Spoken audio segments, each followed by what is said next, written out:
I knew in my whole body that everything I'm doing is wrong, but let me just do it to make them happy. Success without joy is literally like failure in disguise. If more people can wake up genuinely happy and excited for their life that they have chosen, that feels meaningful to them, if more people can do that, I 100% believe that this world will be a better place. Buying yourself is achievable. It doesn't have to twist and turn your life upside down. It can be one choice today. The whole philosophy of buy yourself is to live a life that is true to you. Sit down with yourself and ask yourself, who am I?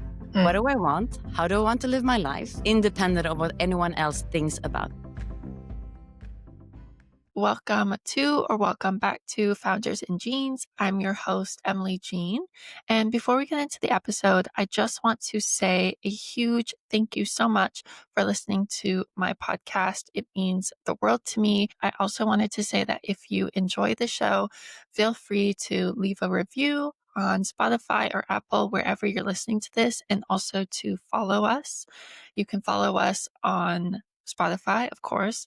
You can follow us on Instagram at Founders in Jeans. You can also find me on Instagram at emily.jeans, or you can look me up on LinkedIn. I'm always happy to connect with people on there, and I have a lot of good conversations from listeners. Also, you can always leave a bad review for us. I'm totally fine with that. And in fact, I think that's exciting. I would love to know what we can do to improve. So you can also leave comments below and let me know what you enjoyed, what you didn't enjoy. I actually do read every single one. We also have a newsletter that comes out once a week, so you can get all the updates from us. We also put in some weekly business and marketing updates in there, as well as some personal notes from me. You can subscribe to that on my LinkedIn, also through the Instagram and in the show notes below. Anyways, that is all from me. I'm so excited for you to listen to this episode. I hope it's a good one, and I'll chat to you soon. Bye. Adele Kamel Whitley of By Yourself. Welcome to Founders in Jeans. I am so excited to have you on today and chit chat with you. For people who don't know you and who are not familiar with your work, why don't you give me a little bit of a background about yourself? Yes. Hi, Emily. Well, really good to be here. I love the name of the show. I was wondering what kind of jeans to wear, as I told you in the intro. Yeah. um, but yeah, my name is Adele Kamel Whitley, and I'm the founder of By Yourself, which is literally a movement created from the own journey of my own life. And my life from going to, I always say on and off conformed for what society wanted, to buying myself, from selling myself to buying myself. And the whole philosophy of Buy Yourself is to live a life that is true to you. A life where you actually choose your dreams, your values, your aspirations, how you want to live your life. And most people, unfortunately, are living their life based on other people's expectations and wishes and what looks good on paper. And that's how the Buy Yourself movement started.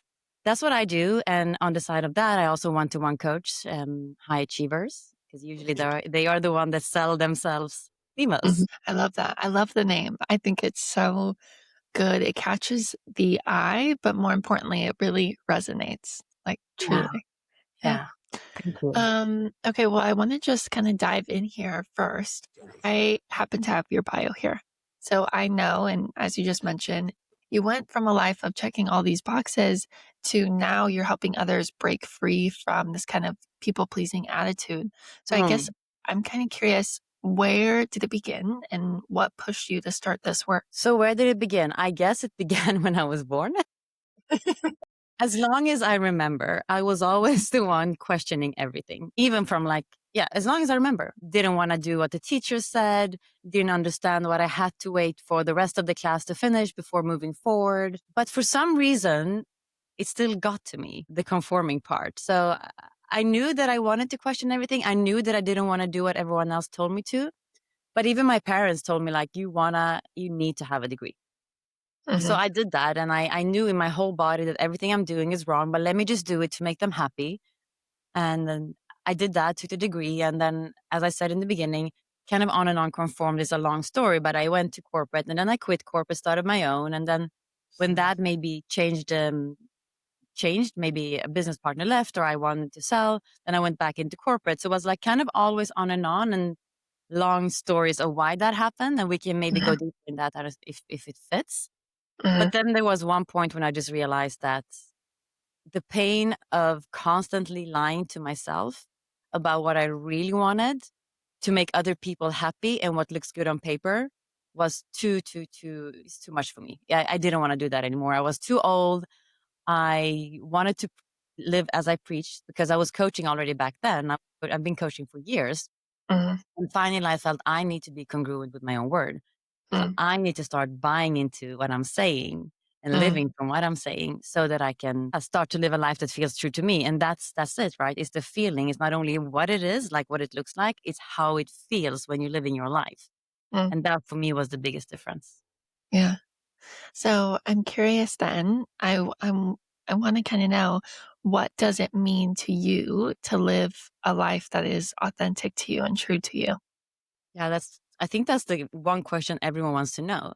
Mhm, And that boils down to silencing out all the noise. Because if you think about it, when we're born into a family that already comes with with the stories and conditioning and ways of doing things, ways of talking about things, for example, about money or about career or work and how hard it should be or entrepreneurship is only for the chosen one and all that. So you're literally tagging on to that. You're tagging on to the family story, and then you have new friends, or you come to a school, and then the teacher has their stories and their beliefs and their values.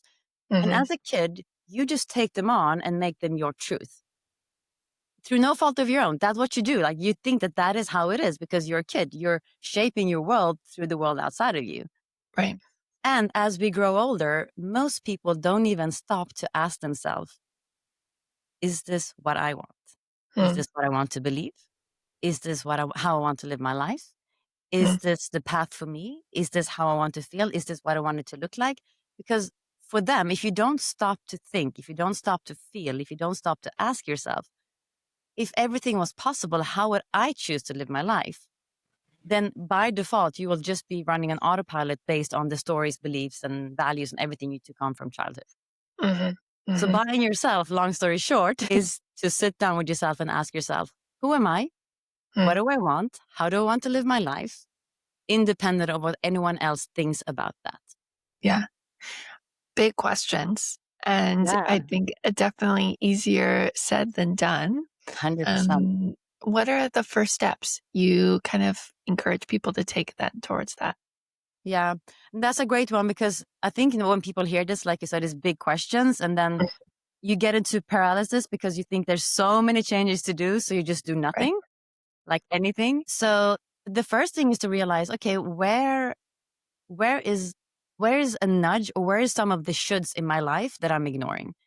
And Mm, I say the shoulds because for me, when someone tell me I should do that, it comes more from fear or who you think you should be for someone else or something else than what you want.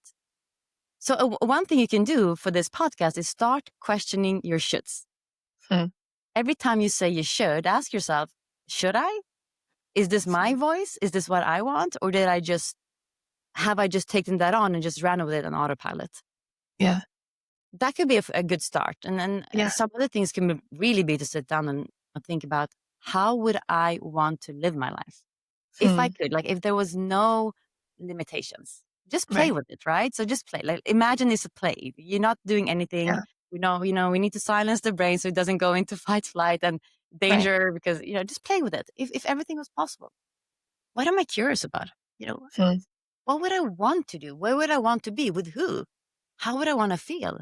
What would I contribute to? What would be a meaningful life to me? And think about it. You don't have to do anything first. Just entertain the thought. yeah. I love that. I think I'm curious to hear your opinion on this. Sure. I read this book once called Designing Your Life. Well, he talks about, that you think like people get this paralysis of choice because they think they have so many options available to them. But when you really sit down and think about them, you realize, well, this thing sounds kind of cool, but actually in reality, I'm not interested in XYZ part of it. Mm. Um, and I love that because I have been there so many times. And I was just in London over the weekend on vacation, and I was there in London. I'm like, oh my gosh, this is such a great city. I love it so much for the first couple of days. And I was thinking, okay, maybe I should move here. Maybe this is my next step, even though I love where I live. Mm, And then the longer I was there, I don't drink. I'm not a big drinker. And I realized that that is like a very big part of the culture, at least the social life in London, that yeah, I would be a part of with yeah, my friends.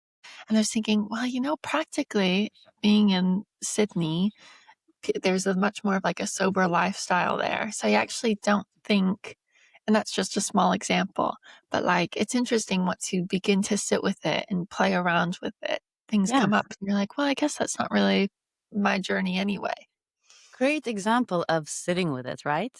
Mm, Yeah. And I yeah. think, like you, to your point, we're so trained, especially today, with the fast dopamine. So it feels good, in an instant, it feels good. London is really cool, right? So you get this dopamine and you go, I want to feel like this forever. Right. Right. Right. And then I think that's what happens many times, but also people quit things too soon is Hmm. because they just go after the next dopamine and the next dopamine and the next dopamine instead of thinking about what, designing your life. Like, how do I want to live my life? Right. Not Right. only what feels good right now, because then, yeah, that's bound to fail. Yes. But Yes. good on Yes. you.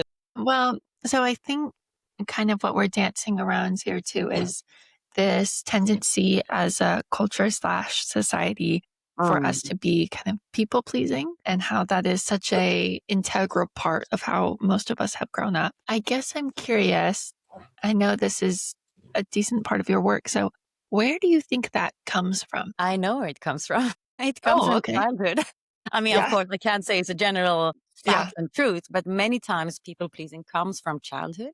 Hmm. And if we break it down a little bit more, it comes from a time when you as a child realized that who you are, exactly who you are, right, like that is not enough. Mm, So you have to change or you have to bend or you have to adjust. So it's a strategy, a coping strategy, who you are in order to get love or acceptance or hmm, validation.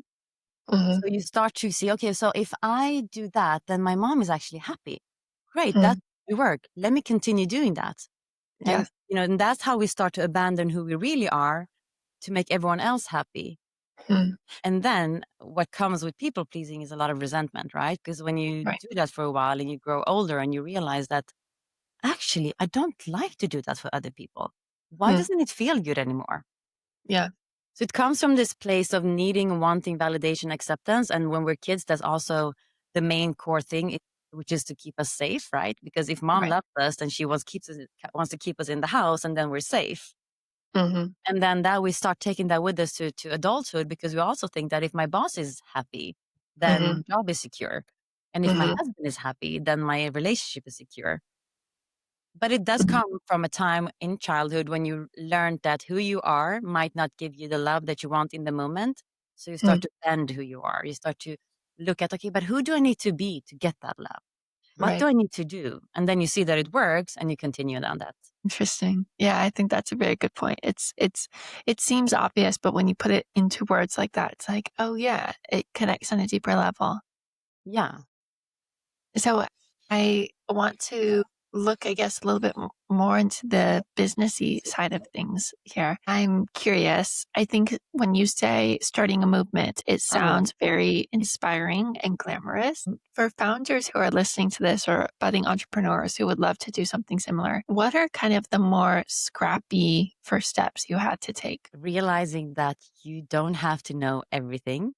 So Mm, it's easy to say, I wanna start a movement, right? It's hmm, something maybe many people can say they want to do. And then they think, okay, but I have to have everything figured out right now before mm, I do anything. And I right. can tell you by yourself some years ago is not what by yourself is today. Mm, So I'd say just talking, start writing, start sharing your stories and literally being messy online. Like mhm, don't have the big strategies, just literally come back home to why you want to have that move. Like, why is it so important for you to get this message out there? And what mm, is that message? What does it mean to you? And just start mhm. talking about it. Like, no strategy, just your truth. Yeah. And I mean, for me, with by yourself, sometimes my husband asks me, like, but if you didn't have to, would you do it? And yes, I could Mhm, not talk about by yourself or work with by yourself or deliver the message of by yourself because that for me would feel like abandoning who I am. And it's mm, crazy to say it. It's I'm 40, so it doesn't come, it's been Mhm, a work in progress. But right now, I feel I'm here to deliver this message. I'm mhm. here to let people know that there is a way to live your life from a fulfilled place Yeah, if you dare to be a little bit courageous. yeah, yeah, So that was a bit off, but to answer the question, start. yeah. Just start. Talk, write, be messy, be truthful, connect with people, Mhm. inspire people. Just be you. Just know why you're doing it and how that has, I mean, for me, is why buying yourself is so important for me is the difference it's made in my life to start with. Absolutely. I love that. I have to ask because we met on LinkedIn.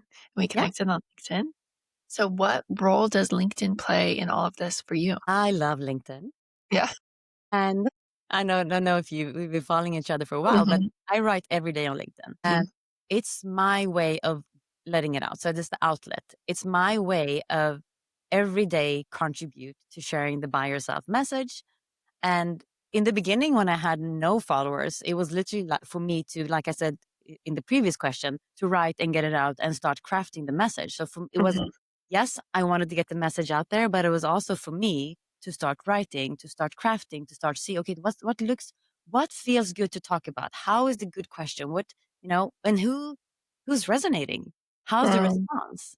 mhm, So mhm. LinkedIn has been great for me. And from there, I've been getting on podcasts, getting the Yeah. chance to talk to people because I also believe that there's a different energy when you talk than when you just write.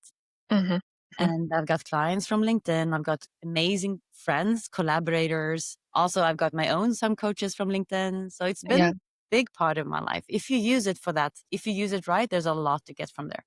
yeah, absolutely. Yeah, I think it's an untapped platform in many ways. It is. It is. So I'm encouraged everyone to get on there and just explore. Yeah. So I think that for many people, coaching kind of there's this perception of it's an easy job Mm. or at least the process maybe of it is easier than other businesses, which I know is not true. What would you say for you has been the hardest part so far about building your own business? So I've had businesses before my coaching business. Mhm. But if we say specifically coaching, it's been the fact that it's been a little bit more untangible. Mm. In other businesses, I've had restaurants and I've had event companies and I've been part of sourcing real estate. All this is some things you can touch. Mhm. And Mhm. then when you go to your coaching business, it's literally you selling who you are and how you can help someone else. Right. And I've been in Right. sales my whole life. So for me, sales has not been the thing, but it's been the patience. It's been trusting the Mhm. process when nothing happens, like when nothing on the outside is manifesting yet. Like you putting in a Mm. lot of work, you're putting in a lot of work. It's showing up when it feels like no one else is listening. Mhm. And that's why when we go back to what I talked about before, like when you are starting a movement or even a coaching business, what is it that makes you special? What's your message that you can deliver to the other people? Mm. That is what's going to make people choose you. Mm. Coaching is Totally. broad, right? So sticking to who you are and also not looking at how other people is doing it, but realizing that who you are is your unfair advantage. Yeah. I love that. I think that's great advice. Yeah, you're unique. You're a Yeah. USP, right? You're unique. So it could be the same coaching question said by different people. It Yeah, hits different when there's a person that you feel A is authentic, but also that you resonate with. absolutely. Absolutely. Is there kind of a mistake or one big mistake or lesson that you learned early on that you could share with people? Thinking that I had to figure it out all on my own. Oh my God. I so if we talk about conditioning, I really thought Mhm. I'm a perfectionist. I have to do everything alone. No one else can do it like me. Yeah. And once I realized that there's the power of investing in support and stop Mm, pretending I can do everything myself mhm. and asking for help, which in Yeah. my opinion now is the ultimate form of leadership and vulnerability. Mm, That's when things started to change. yeah. I hired coaches, I hired mentors, I collaborated with people, I asked for help, I asked other people who knows who. So really Mhm. what it was when I stopped trying to do everything alone. I love that. That's true, Mhm. and also, it's interesting how so many women are conditioned to not ask for help in that Yeah. way. I think, yeah, it's a vital skill to learn, asking for help, and at the very least, admitting when you're not sure, you know? Yeah. Yeah. And I mean, I think it comes from us thinking that it's a weakness to ask for Mm, help. mm, While what I've learned is the total opposite. mm, It's the strongest thing you can do. And right, people connect with people that dare to be vulnerable. And mm, also, people love to help. right, right. If I don't, I'm robbing other people from Yeah, the joy of helping me. yeah, And yeah, especially when we come as a service people or I as a service person, like I love to help. So I know how that feels. But what mhm, about receiving? So, is needs to flow. If I'm going to give, I also need to be able to receive. Otherwise, yeah, I'm blocking something. yeah, yeah, that's great. I love that, that's very true. It resonates a lot. Um, well, I want to talk a little bit about the future and kind of what's next up for you. I Uh-huh. guess I'm curious, are there any exciting projects or offers or anything coming up soon that people can hear about? Yes, there's so much you want to do with by yourself. So I'm so glad you Yeah. asked. And when you talked about people pleasing, I'm currently writing a small book, a tiny book about Mm, people pleasing, where I have mm, a people pleasing detox method. love. So that's going to come out, and it's going to be an easy process to just identify a bit of your shoulds. That's why I mentioned that before, Yeah. and kind of reframe that and then start to paint out how would it look like if I let go of some of these shoulds Mm, and actually choose what I want instead. yeah. Yeah. That's great. So that's That one sounds thing. so good. Oh, I hope so. It's in the process right now of just tweaking Yeah. and designing, and it's a tiny book. It's not. It's more like a workbook. Yeah. Another thing is to get the by yourself. I don't know if you see it there. It's a journal Oh, yeah. Uh-huh. that is already out, but it's also in a tweaking. So I've taken it off Amazon for now. So that's going to come out soon Okay. again, adding Okay. some stuff. Again, when I first launched it, it was another by yourself, and then Yeah. as I've gone, I've realized that there's some other prompts that I wanted in there, so I'm Mhm. changing. Yeah, and then hopefully, so if you ask me for like future, when I do my visualization, buy Mhm. yourself is literally on the milk carton. Oh, Okay. why, Emily? Don't ask me.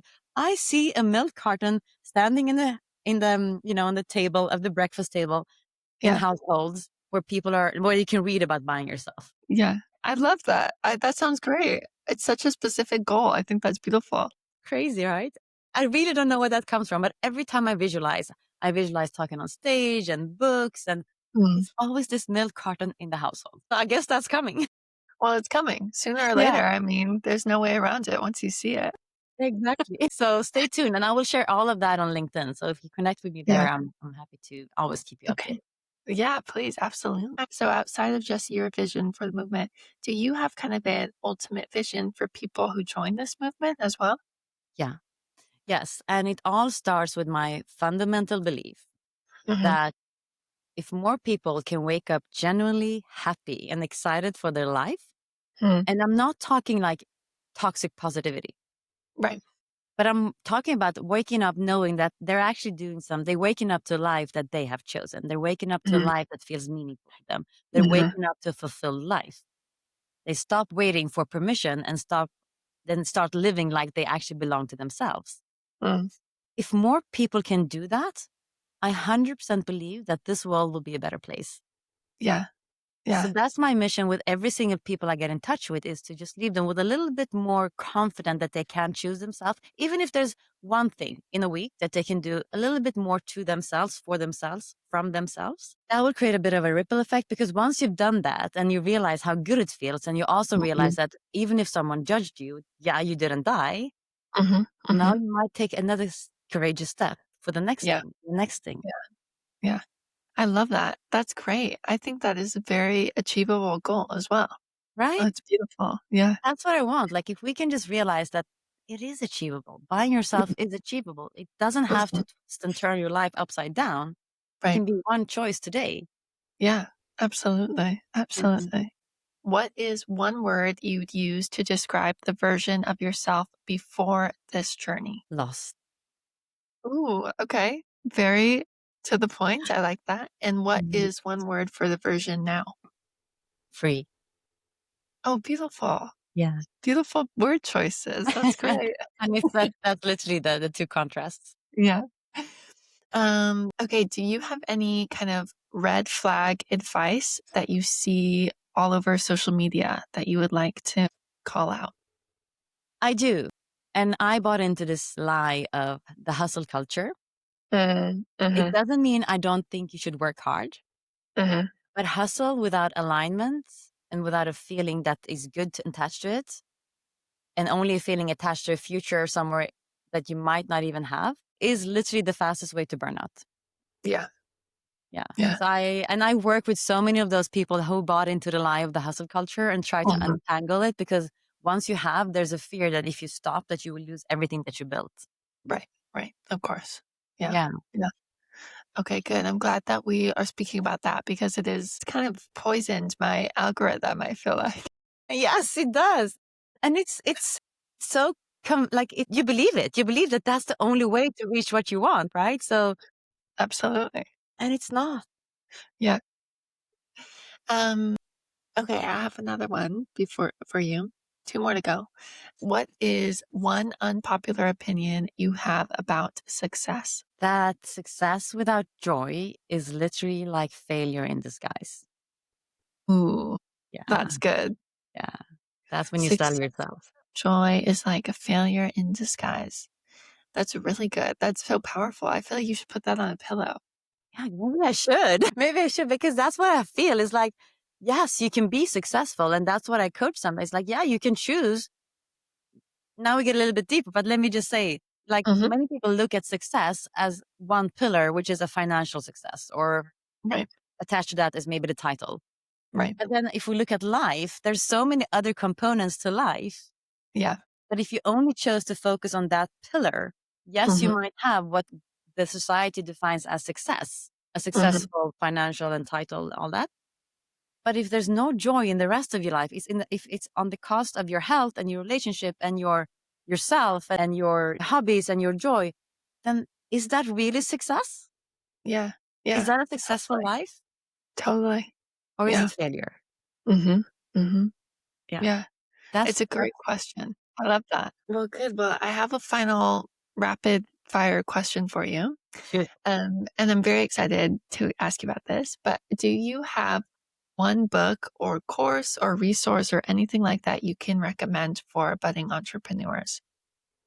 For entrepreneurs, like you mean for them to read as if they want to be entrepreneurs? Yes, oh, many books. One book I love is X is Easier Than 2X by Benjamin Hardy. X is easier than 2X. Yes.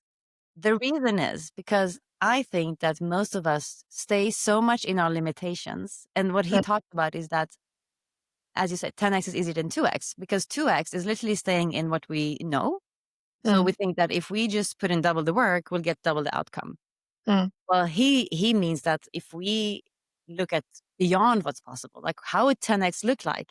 mm, Now we're actually also stretching ourselves. We're expanding ourselves. We're challenging ourselves. We're stepping into a new identity that is required for that to happen. mhm, And for me, that's also part of buying yourself, is exploring what more can you do? Who mm. else can you be? Not with what you think, but beyond what you think. Yeah, And that's why that book challenged you to think way out of your current beliefs. It's like crashing right, all limitations and go, okay, yeah, right. Absolutely. yeah, Well, that's good. I'm gonna have to look that up because yeah, I've not heard that recommendation yet. I love that. Okay, yeah. great. Everyone I recommended to has loved it. Another one Yeah, is also The Big Leap. It's also a great, great book that talks about yeah, upper limits. Yeah, yeah, yeah. I love the big leap. yeah, I'm gonna add the first one to my cart as soon as we get off. yes. It's a newer one, so maybe that's Yeah. why. Yeah. Okay, good, good. Okay, well, Adele, thank you so much for joining me. I'm so glad I got the chance to chat to you. This has been such a good episode. For where can people find you and where can they find by yourself?